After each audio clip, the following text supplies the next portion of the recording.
नमस्कार, मैं संजय सनम यूट्यूब के सभी व्यूवर्स का हृदय से अभिवादन करता हूं। व्यूवर्स, कल एक खबर थी, दुखद खबर थी।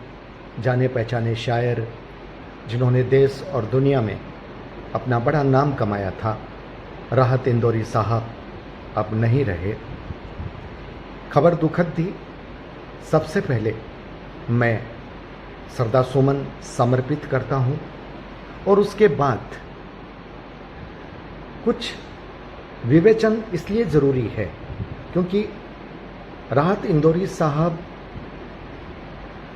के इस दुनिया से जाने के बाद जहाँ एक तरफ श्रद्धांजलियों की कतारें लगी हैं, वहीं दूसरी तरफ कुछ शब्दों को सुनने वाले, शब्दों को समझने वाले लोगों के विचार भी व्हाट्सएप पे आ रहे हैं।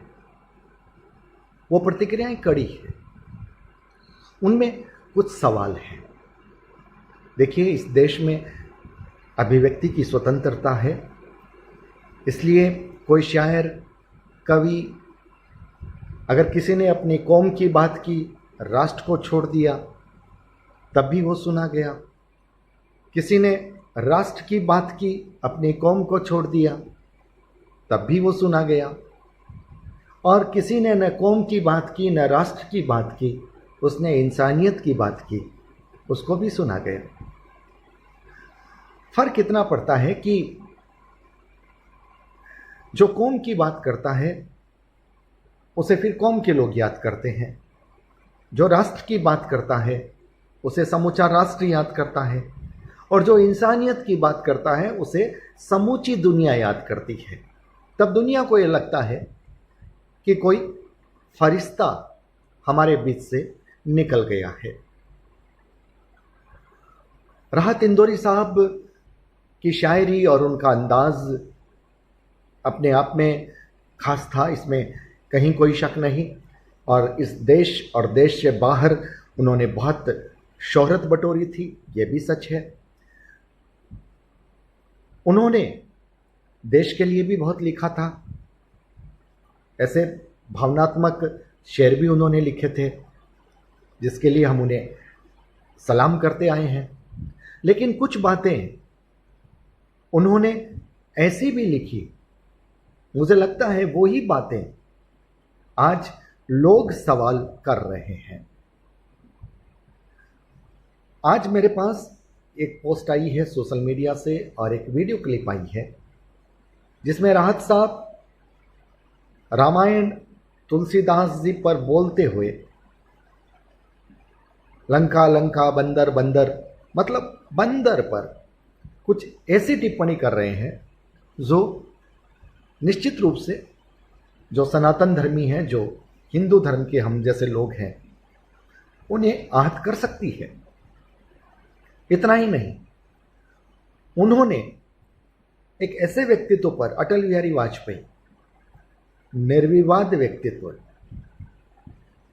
उन पर घुटनों पर आपने तंज कसा,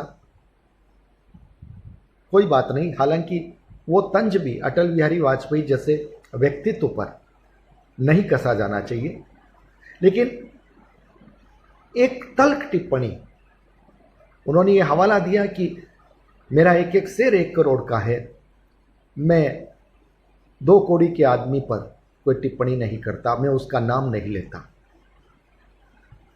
और ये हवाला, जिस तरह से, जिस अंदाज में वो बात कर रहे हैं, वो भूतपूर्व प्रधानमंत्री भारत रत्न अटल बिहारी वाजपेयी जी का था। इसे लोग सहन नहीं कर पाएंगे, चुभती है ये बात।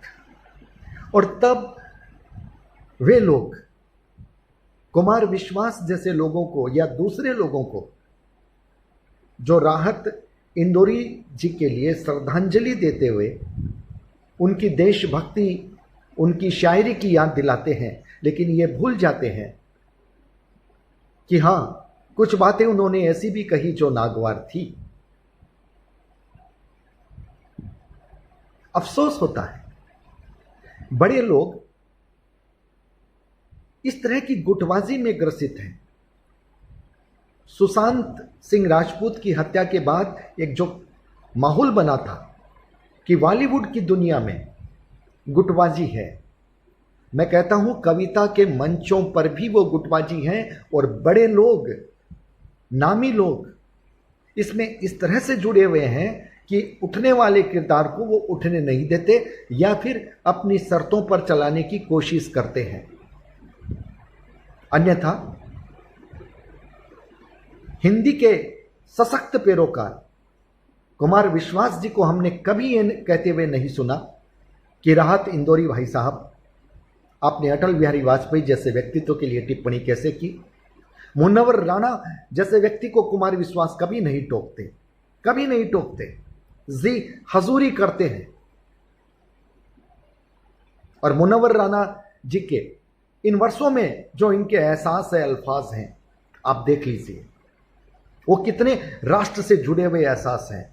ये लोग अपने कौम के पैरोकार हैं और कौम का पैरोकार चाहे कोई हिंदू शायर या कवि हो या मुस्लिम शायर या कवि हो। मैं ये मानता हूं कुछ हिंदू भी ऐसे हैं जो सिर्फ हिंदू और सनातन पर बोलते हैं, वो भी कहीं ना कहीं मुस्लिम पर जाकर के तंज करते हैं। और मुस्लिम में भी एक बहुत बड़ी कतार है जिन्हें मस्जिद तो अच्छी लगती है लेकिन जिन्हें राम मंदिर अच्छा नहीं लगता। और वे लोग शायर होने का दम भरते हैं, वे लोग कवि होने का दम भरते हैं, जबकि वे सिर्फ और सिर्फ अपनी कौम की तकरीर करते हैं, राष्ट्र की तकरीर नहीं करते। यह सच है कि उन्हें शोहरत मिल गई, यह सच है कि उन्हें दौलत भरपूर मिली और मिल रही है, और दौलत और शोहरत के लिए ही इन लोगों ने अपना ज़मीर बेच दिया है। कुछ बड़े लोग जो हिंदी के सशक्त पैरोकार हैं, वे लोग कभी विरोध करते इस बात का नहीं दिखे, क्योंकि उनको दुबई के और मुस्लिम कंट्रियों के मंच चाहिए। उनको अपनी कविता की गूंज वहां चाहिए और एक मुश्त रकम चाहिए, पैसा चाहिए। लेकिन सोशल मीडिया और सोशल मीडिया में व्यूअर्स जिस तरह से जागरूक हैं, जिस तरह से वो अपनी बिंदास बात कहते हैं, जिस तरह से वो कटिंग उठा के ले आते हैं वीडियो की और वो डाल करके सवाल करते हैं कि अब आप ये बताइए कि ये देश प्रेमी थे या फिर अपनी कौम के प्रेमी थे। कौम का प्रेमी होना कोई गुनाह नहीं है, लेकिन उन्हें देश वाला वो सम्मान तो नहीं मिल सकता।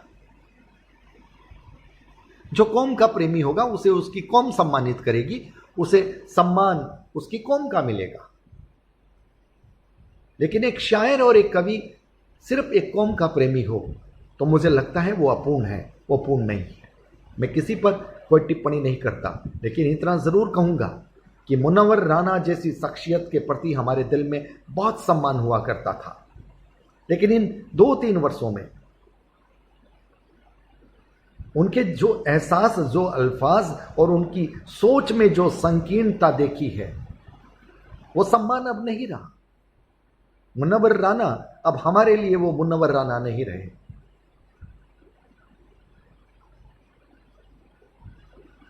कि कांटों की तस्तरी पर अगर आप फूल रखोगे तो आप ये कैसे कह सकते हैं कि कांटे नहीं चुभेंगे?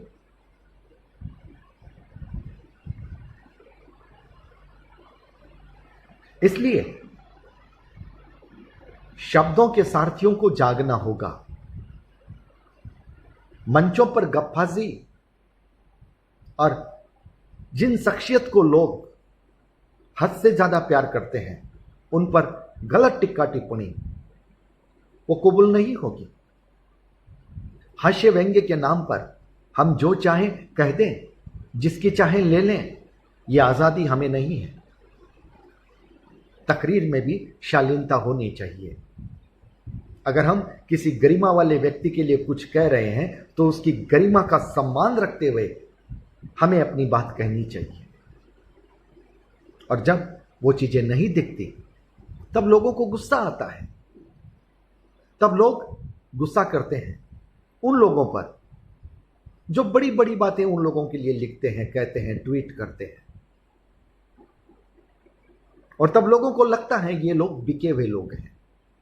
बोलता अच्छे हैं, ऐसा बोलते हैं जैसे हिंदी के इनसे बड़े कोई पैरोकार हो ही नहीं सकते। लेकिन इनके बीच में हिंदी नहीं है। ये हिंदी का अपमान भी आराम से सहन कर सकते हैं। मैं मानता हूं कि हिंदी और उर्दू दो बहनें हैं। मैं इस बात को स्वीकार करता हूं कि हिंदी मां है तो उर्दू मौसी है। लेकिन मां की गरिमा का भी तो ख्याल रखना चाहिए ना। मौसी से प्रेम कीजिए, बिल्कुल कीजिए, मौसी को सम्मान दीजिए। मुझे ये जब क्लिप देखी सोशल मीडिया के माध्यम से आई है, तब मुझे लगा कि नहीं, इस बात पर तो बोलना होगा।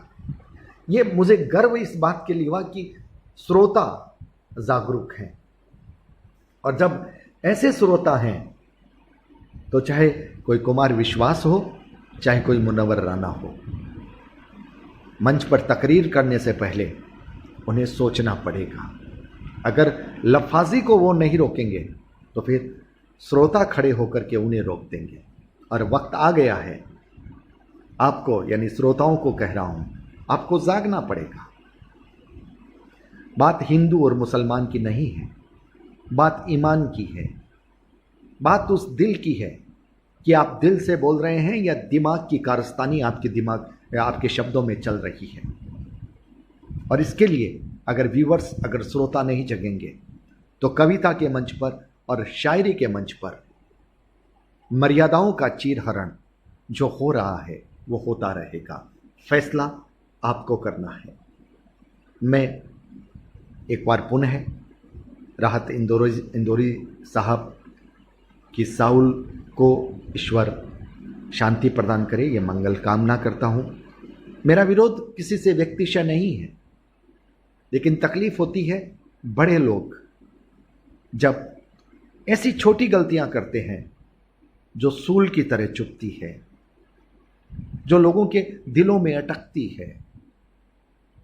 तब फिर लोग सवाल करते हैं, और उनके सवाल जब जायज़ होते हैं तब फिर बोलना भी पड़ता है।